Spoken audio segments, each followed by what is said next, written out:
নমস্কার বন্ধুরা, আমার চ্যানেলে আপনাদেরকে আবারও স্বাগত জানাই। আজকের রেসিপি হলো কাসুরি মেথি চিকেন। এটি খুবই সুন্দর লাগে খেতে, একবার বাড়িতে অবশ্যই ট্রাই করবেন। প্রথমে চিকেনের ম্যারিনেটের জন্য প্রথমে দই নিয়ে নেব।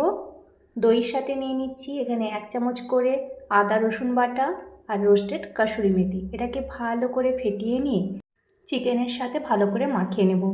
এখানে আমি 700 গ্রামের মতন চিকেন নিয়েছি। আমি উইথ বোনস নিয়েছি, আপনারা চাইলে বোনলেসও করতে পারেন। এবার এটাকে ভালো করে চিকেনের সাথে মাখিয়ে নেওয়ার পরে 1 ঘন্টা রেখে দেবো ম্যারিনেশনের জন্য। প্যান গরম হলেই তাতে আমি 2 চামচ মতন সাদা তেল আর 3 চামচের মতন ঘি দিয়ে দিচ্ছি, আর ফোড়নে আমি মেথি দিচ্ছি, আর দিয়ে দিচ্ছি গোটা এলাচ, বড় এলাচ, ছোটো এলাচ আর দারচিনি, আর 2টো কেটে রাখা বড় সাইজের পেঁয়াজ কুচিও দিয়ে দিচ্ছি। এটাকে ভালো করে ভাজতে হবে যতক্ষণ না কালারটা সোনালি রং ধরছে। সোনালি রং ধরলে যত পেঁয়াজটা ভাজা হবে তত টেস্টটা আরও বাড়বে। আর দিয়ে দিচ্ছি কাঁচা লঙ্কা কুচি 1 চামচের মতো, আর বেটে রাখা টমেটোর পেস্ট 2 চামচের মতন আমি এখানে দিয়ে দিচ্ছি এবং পেঁয়াজের সাথে ভালো করে মিশিয়ে নেব। পেঁয়াজের সাথে ভালো করে মিশিয়ে গেলে এবার আমরা চিকেনটাকে দিয়ে দেব।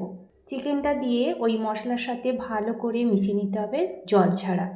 এবার দিয়ে দিব 1 চামচ মতন ধনে গুঁড়ো, আর দিয়ে দিচ্ছি কাশ্মীরি লঙ্কার গুঁড়ো, এটা কালারের জন্য। এবার ভালো করে এই মশলার সাথে মিশিয়ে নেব। ভালো করে কষানোর জন্য একটু ঢাকা দিয়ে আমি রেখে দিচ্ছি কিছুক্ষণ, ভালো করে যাতে বয়েল হয়ে যায়। 10 মিনিট মতন রান্না করার পর দেখুন সাইডে তেল ছেড়ে এসে এই সবে দিয়ে দিচ্ছি 1 চামচ ব্ল্যাক পেপার পাউডার আর 1 চামচ গরম মশলার গুঁড়ো দিয়ে ভালো করে মশলার সাথে চিকেনটাকে আবার নেড়ে নেব।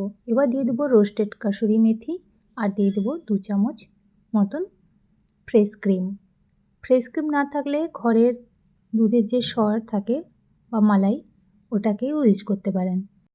ভালো করে নেড়ে চেড়ে যখন মশলার সাথে মিশে যাবে, বাইরে থেকে তেল ছেড়ে আসবে, তখন গ্যাসের ফ্লেমটাও বন্ধ করে দিতে হবে।